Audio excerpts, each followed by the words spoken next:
삼국지를 보면 유비가 죽음을 앞두고 제갈량을 호출합니다. 아들 유선이 있는데 이 총나라의 그 왕의 후계자로 삼기에는 아무리 봐도 좀 많이 모자란 것 같아요. 부족한 점도 있고. 그래서 걱정이 돼서 제갈공명한테 내 아들을 좀 도와서 총나라를 이렇게 다스리는데 운영을 이렇게 좀 도와주다가 영 아니다 싶으면 그냥 제갈량 네가 나라 맡아서 좀 해봐라, 이런 부탁을 하는 거죠. 이 장면을 제가 떠올린 것은 오늘 여호수아가 자신의 삶의 날이 얼마 남지 않은 이 시점에서 이스라엘 사람들을 불러서 유언을 남기는 장면입니다. 22장과 23장과 24장에서 사람들을 불러서 여호수아가 마지막 말들을 전하는 장면이 반복해서 나오고 있습니다. 여호수아 전체 구조로 보면 1장부터 2장 정복 명령을 하나님이 하시고 그리고 가나안을 정탐하게 하십니다. 그리고 3장부터 5장까지는 요단을 건너는 장면이 나옵니다.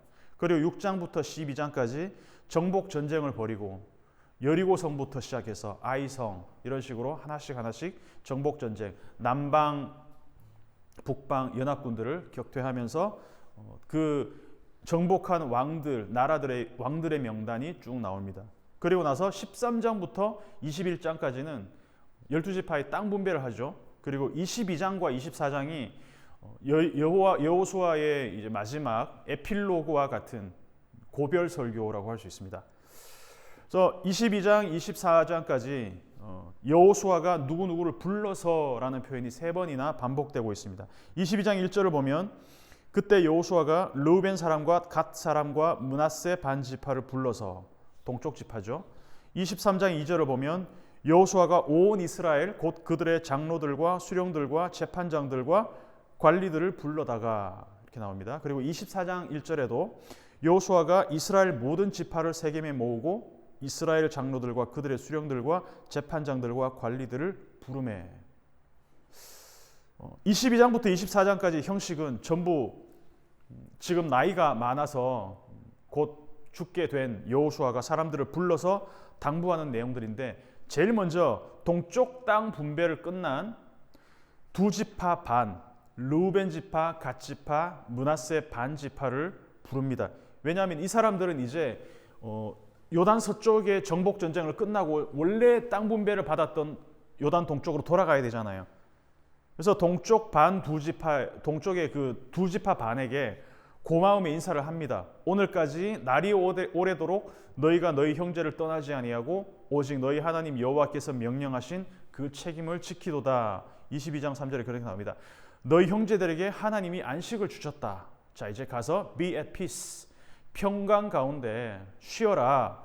이제 너희 소유지로 돌아가라. 거기서 율법을 행하고 그를 섬기라고 부탁하면서 이제 축복하고 보냈습니다. 그런데 약간의 해프닝이 있었어요. 22장을 보면 동쪽의 두 지파 반이 요단을 건너서 돌아가는 길에 약간의 오해를 낳을 만한 그런 행동을 했습니다. 그게 뭐냐면 강을 건너가는 길에 요단 언덕에 제단을 쌓은 거죠.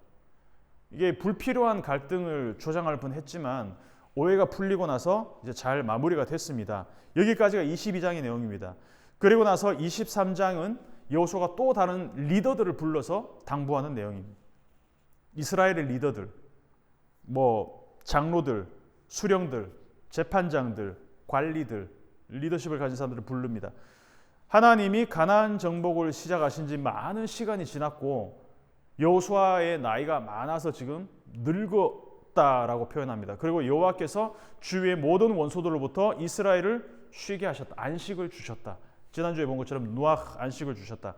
자, 그러면 안식을 우리에게 주셨다.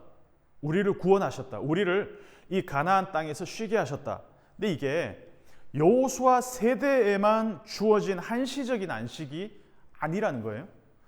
그래서 요단을 건넌 백성들이 여호수아와 요단을 건넌 사람들 이 세대뿐만 아니라 이들의 자녀들, 그들의 자녀들, 자자손손 이 가나안 땅에서 하나님의 안식을 누려야 되잖아요. 그러면 이것을 뒤집어 말하면 하나님의 안식을 이 여호수아와 이스라엘 백성들의 그 다음 대대손손 자손들이 만약에 이 상속자들이 하나님을 잊어버리고 산다면 이 사람들은 안식을 누릴 수 없을 수도 있다는 겁니다. 그래서 여호수아는 지금 자기가 죽고 난 다음에도 지금처럼 이스라엘 자손들이 견고하게 하나님의 말씀을 지키고 율법을 지켜 행하고 살아가기를 간절히 바라고 있다는 거예요. 알렉산더 대왕이 죽고 나서 마케도니아 제국이 4개로 분열되었잖아요. 강력한 리더가 죽은 다음에 나라가 흔들리거나 망하는 경우를 우리는 많이 봐왔습니다. 그래서 이스라엘이 출애굽해서 모세가 죽은 다음에 위기가 한 차례 왔습니다. 왜? 모세라는 절대적인 존재, 거의 하나님과 같은 존재가 죽었기 때문에 위기가 왔습니다. 그런데 여호수아가 등장을 했고 여호수아는 이미 모세와 함께 리더십의 그 훈련들을 받아왔기 때문에 모세는 죽었지만 여호수아는 강력한 리더십으로 전혀 모세의 부재를 느낄 수 없을 정도의 그런 리더십으로 이스라엘을 이끌었습니다. 오히려 위기가 기회가 됐습니다. 근데 지금은 여호수아 다음에 누가 올 것인가? 여호수아의 죽음이 기회가 아니라 진짜 더 큰 위기가 될 수도 있다라는 걸 여호수아가 지금 직감을 한 거죠.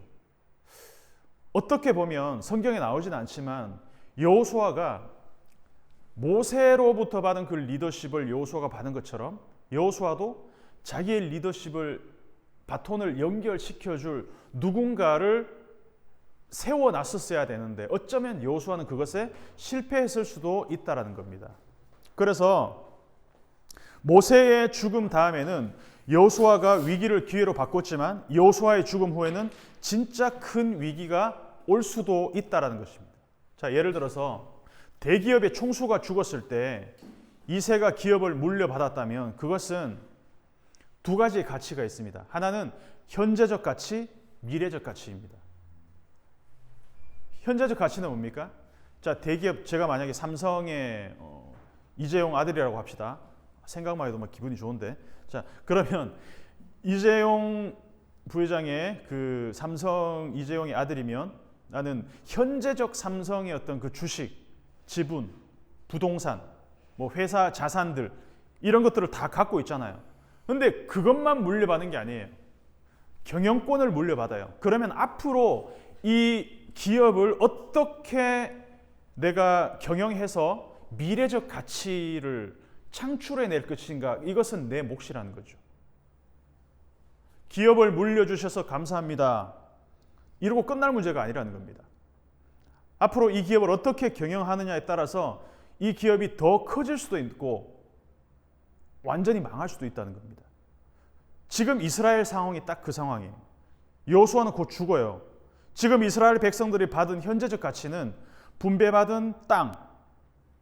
근데 이 땅에서 내가 어떻게 사느냐에 따라서 이 가나안은 젖과 꿀이 흐르는 복된 땅이 되느냐, 아니면 이전에 살던 가나안 주민들처럼 망하느냐, 두 가지 갈림길이 있다라는 것입니다.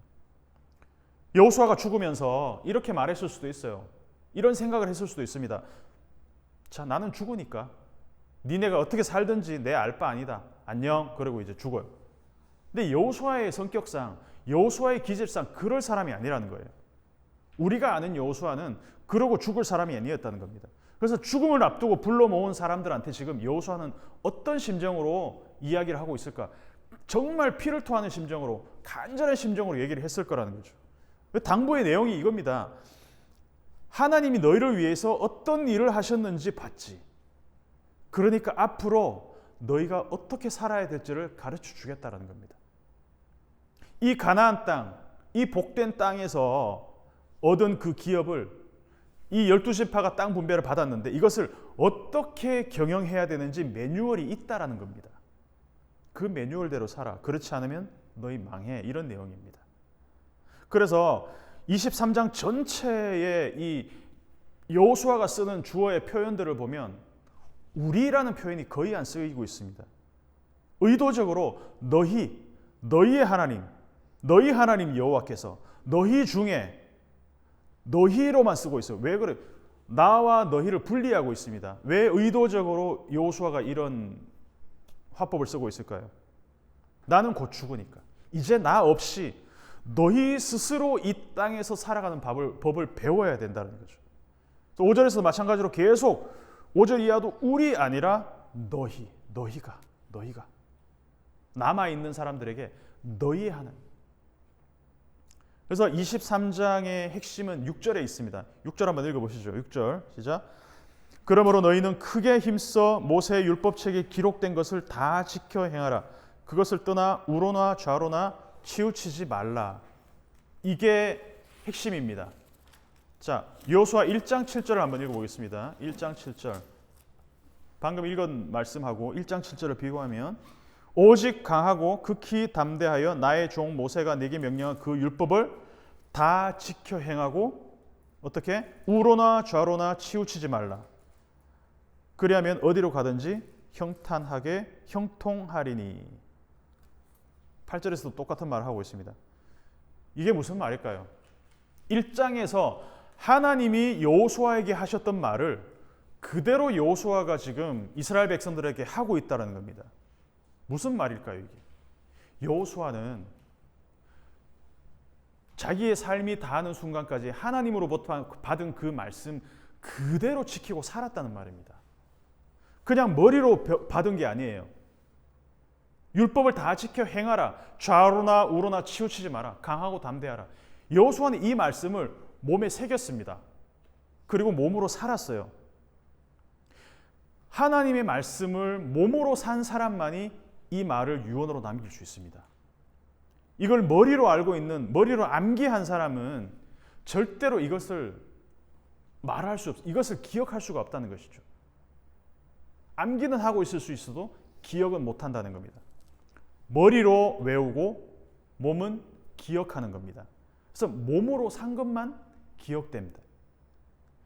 예전에 이제 뭐 아내와 이제 제가 여행을 가서 그 좋았던 데를 기억하면서 그게 참 좋았지. 그날 날씨도 좋았고 맛있는 것도 먹었고 정말 모든 게 좋았어. 이야기를 나누던데 우리가 실제로 갔었기 때문에 기억을 하는 거죠. 만약에 계획만 세우고 가지 않았다면 그냥 스케줄만 이게 짜고 안 갔어요. 그러면 기억이라는 게 없잖아요. 왜? 머리로 계획만 짰으니까. 그래서 반드시 몸으로 살았던 것만 기억하게 되어 있습니다. 율법에 기록된 것을 열심히 묵상하고 외워라, 암송해라, 일독해라, 토라를 너희가 반복해서 읽어라 라고 하는 게 아니라 지켜 행하라. 그것을 떠나 좌우로 치우치지 말라. 행하라. 행동해라. 몸으로 율법을 살아내라라는 명령을 하고 있다는 것이죠. 성경 읽어라. 찬양해라. 암송해라. 틀린 말은 아닙니다. 그러나 더 중요한 것은 그것을 살아라라는 얘기를 하고 있다는 것이죠. 그래서 한국교회가 믿음을 강조할 때 항상 여기서 혼돈에 빠진 것 같아요. 너무 클리어한데도 불구하고 믿음으로 구원받는다. 이 말이 모든 이슈들을 이렇게 잡아먹는 것 같아요. 마치 믿음이라는 것은 행함의 반대 개념인 것처럼. 그래서 머리로 교리로 이해한 것을 믿음이라고 가르쳐 왔기 때문에 이것이 바로 뭐 구원파 같은 값싼 구원론, 그냥 잘못된 구원론, 여기에 빠진 거죠. 근데 행함으로 사는 것은 믿음의 반대 개념이 아니라 믿음의 결과 개념이라는 것이죠. 믿는 대로 행합니다. 내가 믿는 대로 삽니다. 모든 사람은 내가 믿는 대로 살아요. 내가 사는 모습을 보면 그 사람이 뭘 믿고 사느냐가 보인다는 것입니다. 그게 맞는 말입니다. 만약에 믿음은 있는데 좀 내가 육신이 연약하여, 내가 참 육신이 우리의 좀 부족함 때문에 믿음은 있는데 행하지 않는, 이거는 믿음이 아니라는 것이죠. 개념화된 믿음이라고 개념화된 기억의 조작이라는 것입니다. 그래서 23장의 구조를 보면 6절을 중심에 두고, 자, 너희는 크게 힘써 모세의 율법책에 기록된 것을 지켜 행하라. 행하라. 좌우로 치우치지 말라. 이것을 앞뒤로 뭐가 감싸고 있는지를 봐야 됩니다. 너희는 그렇게 율법대로 행하라. 앞뒤로 뭐가 감싸고 있냐? 자, 먼저 보면 5절과 9절 너희의 하나님이 가나안 사람들을 쫓아내셨다라는 말이 5절에 나오고 9절에 나옵니다. 그리고 3절하고 10절에 뭐가 나오냐면 하나님이 너희를 위하여 싸우셨다라는 하나님의 행동이 나옵니다. 자, 하나님이 너희를 위하여 싸우셨다가 큰 아래 위로 큰 이제 그 봉투로 이렇게 감싸고 있어요. 속 봉투는 너희 하나님이 가나안 사람들을 쫓아내셨다가 속 봉투로 이렇게 아래 위로 이렇게 감싸고 있습니다. 앞뒤로 감싸고 있습니다. 그러면 하나님의 행동이 앞뒤로 나와요. 하나님이 쫓아내셨고 가나안 사람들을 하나님이 어떻게 너희를 위하여 싸우셨다. 다 누구를 위하여 했다요? 너희를 위해 싸우셨다. 너희를 위해서 가나안 사람들을 쫓아내셨다. 이게 앞뒤로 반복적으로 감싸고 있습니다. 그 가운데 너희가 행하라. 먼저 하나님이 행동하셨기 때문에 너희도 그렇게 행해야 된다는 것입니다. 그래서 그냥 살아라 행해라가 아니라 반드시 우리의 행동 앞뒤로 하나님의 액션이 먼저 있었다는 겁니다. 이게 정말 중요한 포인트라는 것이죠. 그리고 나서 6절 7절에 하지 말라가 6번 5번 반복됩니다. 6절 마지막에 보면 자로나 우로는 치우치지 말라. 너희 중에 남아있는 이민족들 중에 들어가지 말라. 그들의 신들의 이름을 부르지 말라.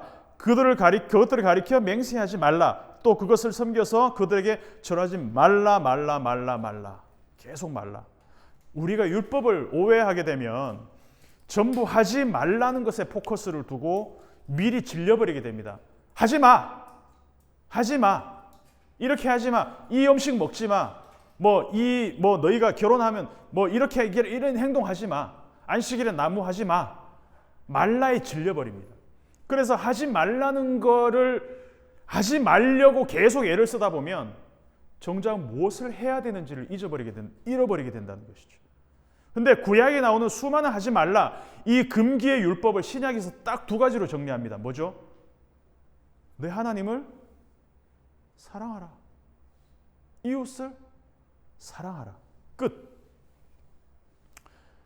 율법은 구약의 것이고 신약은 복음 시대. 이렇게 딱 나누는 거 성경을 몰라도 한참 모르는 사람들입니다. 하나님은 처음부터 복음을 얘기하셨습니다. 창세기 시작부터 요한계시록 마지막까지 하나님은 시종일관 복음을 얘기하십니다. 그리고 하나님은 처음부터 하나님의 형상으로 지음받은 사람들이 하나님과 완전히 연결되어 딱 결합되어 있기를 원하셨다는 겁니다. 하나님은 사람들이 뭘 하지 못하도록 이렇게 손발을 수족을 묶어 놓는 게 취미인 분이 아니에요. 하지 마! 이거 하지 마! 저거 하지 마! 막 하지 말라는 10번만 계속 주서 사람들을 위축시키고 그냥 수족을 완전히 그냥 이렇게 결박시키는 분이 아니라는 겁니다. 하나님은 자기 형상으로 만든 사람들이 하나님과 완전히 결합되어 연합되기를 원하신다는 겁니다. 하나님과의 관계에 빈틈이 없으면요. 하나님만 사랑한다면 다른 것들이 하나님과 나 사이에 끼어들 틈이 없습니다. 그래서 오늘 본문은 이것을 밀착이라는 표현으로 쓰고 있습니다. 밀착. 8절을 한번 읽어보겠습니다. 8절 시작. 오직 너희의 하나님 여호와께 가까이 하기를 오늘까지 행한 것 같이 하라. 자, 여기서 가까이라는 표현을 히브리어로 뭐라고 쓰냐면 다바크입니다. 다바크. 따라해볼까요? 다바크. 이 다바크는 어린아이가 엄마 등에 완전히 밀착되어서 엎여 있는 그 상태입니다. 코알라가 이제 그 어미 코알라한테 새끼 코알라가 이렇게 엎여 있는 상태. 중간에 빈틈이 없어요. 다바크. 이 단어가 가장 처음 쓰인 것이 창세기 2장 4절입니다. 2장 24절입니다. 이러므로 남자가 부모를 떠나 그의 아내와 합하여 둘이 한 몸을 이룰지니라. 여기서 다바크가 쓰였습니다. 남자와 여자가 결혼하는데 이 가운데 어떤 틈도 있지 않은 어떤 느슨한 틈이 있어서 다른 누군가 그 사이를 비집고 들어올 수 있는 틈을 만들지 말라는 것입니다. 그래서 룻기를 보면 시어머니 나오미가 남편과 자식들을 다 잃고 고향으로 돌아가려고 이제 준비를 합니다. 이스라엘로 돌아오려고 할 때 며느리 룻이 시어머니를 붙쫓았더라. 이게 발음도 좀 이 단어가 다바크입니다. 그래서 조금의 빈틈도 없이 완전히 밀착된 상태. 어머니 어디 가시려고 합니까? 어머니의 치맛자락을 붙잡고. 뱀이 어떻게 여자에게 다가갈 수 있었을까요? 뱀이 여자에게 다가갈 수 있었던 이유가 뭘까요? 창세기 3장에서 하나님과 아담과 하와가 하나님과 완전히 다바크된 상태가 아니었다는 것을 우리는 반증한다는 것이죠. 그 느슨한 틈에 뱀이 끼어 들어왔다는 것입니다.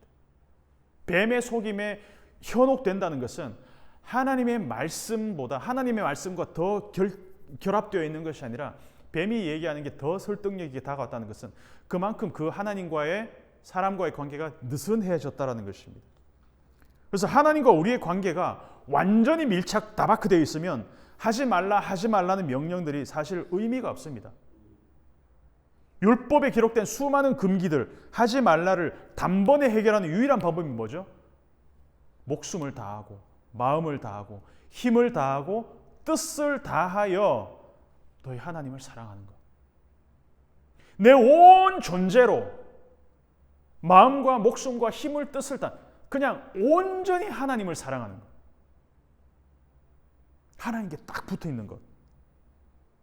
갓난아이와 엄마 사이에는 정서적으로 빈 공간이 없잖아요. 그런 것처럼 갓난아이가 엄마만을 바라보고 있는, 그래서 몸이 두 개고 두 인격체지만 완전히 하나로 생명을 누리는 상태처럼 하나님과 딱 붙어 있는 것.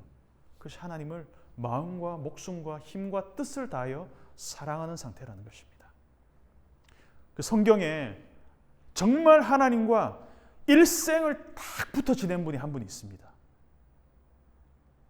하나님 아버지와 한순간도 떨어지지 않고 다바크 되어 있었던 분. 누굽니까? 우리 예수님이죠. 이 땅에 오시는 순간 하나님과 떨어졌습니다. 물리적으로 단절되셨습니다. 그럼에도 불구하고 예수님은 이 땅에 33년의 시간 동안 단 한 번도 아버지와 다바크 되어 있는 이 결합이 떨어진 적이 한 번도 없었다는 것입니다. 23장 8절에 나온 다바크가 어디에도 또 나오냐면 12절에도 나옵니다. 성경이 굉장히 익살스럽게 이 다바크를 다른 의미로, 다른 용법으로 쓰이고 있어요. 12절 한번 읽어볼게요. 23장 12절 시작. 너희가 만일 돌아서서 너희 중에 남아있는 이 민족들을 가까이 하여 더불어 혼인하며 서로 왕래하면 확실히 알라. 너희들 망한다. 자, 여기서 12절에서 다바크가 어디 쓰여 있을까요? 이 민족들을 가까이 하는 것. 사람은 뭔가에 밀착되어 있어야, 어딘가에는 내가 올인하고 있어야 삶의 의미를 찾는 존재입니다. 하나님과 밀착되어 있지 않으면 다른 무언가, 내가 거기에 완전히 몰입해서 밀착되어서 할 수 있는 뭔가를, 사람이든 어떤 취미든 무엇이든 그 대상을 찾아 헤매게 되어 있다는 거죠. 우리가 그런 존재입니다. 무언가에 들러붙어 살아야 돼요. 우리는 맨날 술에 다바크 되어 있든 피규어에 다바크 되어 있던 음식에 이렇게 먹는 거에 진심이든지 아니면 사람에게 다바크 되어 있든 저 사람만 나는 보고 살 거야. 아니면 그냥 돈에 완전히 달라붙어 있든 나의 욕심에, 나의 욕망에 다바크 되어 있는 사람은 하나님께 밀착될 공간이 없다라는 것입니다. 하나님께 완전히 밀착된 사람은 자기가 올인하는 어떤 무언가를 만들지도 않습니다. 왜 그럴까요? 여유가 있기 때문입니다. 왜? 하나님과만 완전히 결합되어 있기 때문에 다른 것들은 전부 옵션이 될 수밖에 없다라는 것이죠. 근데 반대로 다른 무언가에 내가 밀착되어 있으면, 다바크되어 있으면, 목을 메고 있는 상태라면 오히려 하나님과 내가 밀착하는 것이 옵션이 되어버린다는 것이죠. 그럼 한번 우리 이 시점에서 나는 어디에 다바크되어 있나, 무엇과 밀착되어 살아가는가를 한번 점검해 봤으면 좋겠습니다. 저는 말씀을 쭉 묵상하면서 많은 울림이 있었고 저 자신을 다시 제로 베이스에서 다시 한번 세워가는 어떤 큰 계기가 되었습니다. 정말 하나님과 완전히 결합되어 있는 그 삶이 가장 행복하고 가장 내 존재가 아름답게 피어날 수 있는 상태라는 것을 확신했다는 것입니다. 하나님의 심판이 뭘까요, 여러분? 하나님의 심판은 내가 다른 것과 밀착되어 있는 그 상태를 그냥 내버려 두는 것이 하나님의 심판입니다. 아이가 밖에서 잘못된 짓을 하고 막 나쁜 친구를 사귀고 안 좋은 음식들 먹고 돌아다니고 막 그냥 담배 피고 술 마시고 멋대로 살아요.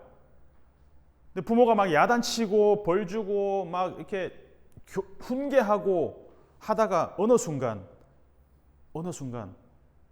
네 마음대로 살아. 딱 방치해버린다고 합시다. 내가 무슨 짓을 하고 돌아다녀도 나 너 신경 쓰지 않을 거야. 이거 굉장히 소름 돋는 일이라는 것입니다. 자유가 아니라 이거는 저주입니다. 저주입니다. 사사기 보면 나오잖아요. 사사기 보면 그 패턴이 나와요. 루틴이 나와요. 하나님 말 안 듣고 다른 것과 밀착되어서 다바크되어서 막 살아갑니다. 그러면 하나님이 또 징계하잖아요. 다른 민족들 보내가지고 막 이렇게 쳐들어오게 해요. 그러면 못 살겠습니다. 구원해 주세요. 그러면 하나님이 사사를 보내요. 이 루틴이 계속 반복돼요. 자기들 멋대로 살다가 하나님이 또 다른 민족들 통해서 심판하시면 못 살려주세요. 그러면 사사를 보내서 다시 구원하시고, 그러다가 사사기에서 무서운 게 뭐냐 하면 하나님이 어느 순간 안 들으세요. 멋대로 살아라. 여러분, 부모가 우리를 그렇게 방치해버리고 모르겠다 네 마음대로 해라 그러고 손 놓는 것도 무서운 일인데, 하나님이 만약에 우리를 손에서 놓아버리신다고 생각해 보십시오. 그거는 정말 공포입니다. 공포. 그것이 공포로 다가오는 사람에게는 기회가 있습니다. 다윗이 그랬습니다. 밧세바와 동침하고 나서 우리아를 죽이고 난 다음에 다윗이 어땠습니까? 하나님의 음성이 딱 들렸을 때 극심한 공포에 사로잡혔습니다. 하나님, 나를 떠나지 마십시오. 내게서 성령을 거두어 가지 마십시오. 마치 하나님에서 단절된 것 같은 그 공포를 느꼈다는 겁니다. 이스라엘 민족들이 앞에서 하나님이 이스라엘이 하나님과 밀착되어 있을 때는 다른 민족들을 이제 여기서는 이 하고임, 민족들로 표현되어 있습니다. 이게 계속 민족들 반복되고 있는데, 이 하나님이 쫓아내셨다 나오죠. 아까 하나님이 쫓아내셨다, 하나님이 너희를 위해서 싸우셨다. 아까 계속 하나님의 행동이 나왔잖아요. 그런데 더 이상 하나님이 이 민족들을 너희 목전에서 쫓아내지 아니하시리라. 이게 얼마나 무서운 거겠습니까, 여러분?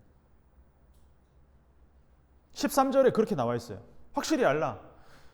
너희 하나님 여호와께서 이 민족들을 너희 목전에서 다시는 쫓아내지 아니하시리니. 앞에 쫓아내셨잖아요. 분명히. 5절에 쫓아내셨다. 그리고 또 뒤에 9절에서 너희 앞에서 쫓아내셨다. 근데 더 이상 쫓아내지 아니하시리니. 얼마나 무서운 심판입니까? 차라리 망하게 하시든지 질병을 주시든지 돌아올 기회를 주시는 게 낫지, 아예 관심을 꺼버리는 것보다 더 무서운 심판은 없다는 것입니다. 근데 그렇게 되면 그 하고임, 그 민족들, 하나님보다 내가 더 밀착하고 살아가는 그 사람들이 너희에게 올무가 되고 덫이 되고 너희 옆구리에 채찍이 되고 너희의 눈에 가시가 되어서 너희 온 몸에, 너희 삶에 찐득하게 그냥 붙어서 마치 내 몸에 에일리언이 내 몸에 숙주를 삼아서 막 내 모든 내 몸을 파고드는 것처럼 너희가 마침내 너희 하나님 여호와께서 너희에게 주신 이 아름다운 땅에서 멸하리라. 그것을 확실히 알라. 지금 죽어가는 삶의 날이 얼마 남지 않은 여호수아가 이 유언을 하고 있습니다. 얼마나 피를 토하는 심정으로 이 유언을 하겠습니까? 바이러스처럼 그것들이 너희의 삶을 파고들 거다. 너희의 온 몸, 너희의 온 삶의 자리마다 숙주가 되어서 그 이방 민족들, 하고임들이 하나님과 벌어진 그 느슨한 틈을 파고 들어올 거야. 그게 얼마나 무서운 건지 아냐?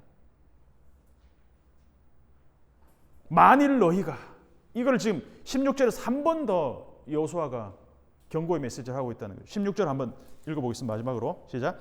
만일 너희가 너희의 하나님 여호와께서 너희에게 명령하신 언약을 범하고 가서 다른 신들을 섬겨 그들에게 절하면 여호와의 진노가 너희에게 미치리니 너희에게 주신 아름다운 땅에서 너희가 속히 멸망하리라 하니라. 멸하리라, 멸망하리라. 만일 너희가 뭐뭐 하면 멸하리라. 이게 두 번씩이나 반복되고 있습니다. 오늘 이제 말씀 마지막 정리하면서 이 말씀을 우리가 23장 말씀을 읽으면서 나는 과연 무엇과 다바크되어 있는가? 무엇과 가장 밀착되어 있는가? 이것을 점검하는 시간이 되었으면 좋겠습니다. 오타쿠라 그러죠. 덕후라 그러죠. 우리말로. 우리말화돼서 덕후. 나는 무엇 덕후인가? 정말 이거 없으면 사는 무언가 있는가? 근데 그게 하나님이 아니라면 그 어느 것도 영원히 우리를 만족시켜줄 게 없다라는 것입니다.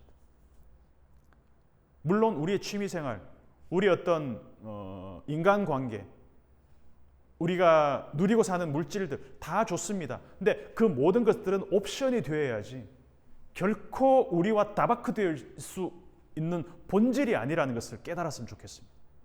그래서 하나님이 지금 우리에게 돌이킬 기회를 주시는 것은 내가 하나님과 더욱 강하게 밀착, 다바크되어서 목숨을 다하고 마음을 다하고 뜻을 다하고 힘을 다해서 우리의 하나님, 나의 하나님, 그 하나님만 사랑하기를 원하시기 때문이고 또 내 이웃을 내 몸과 같이 사랑하고 이 땅에서 그것을 내 몸으로 살아내기를 바라시기 때문이라는 것을 알고 살아갈 수 있기를 축복합니다.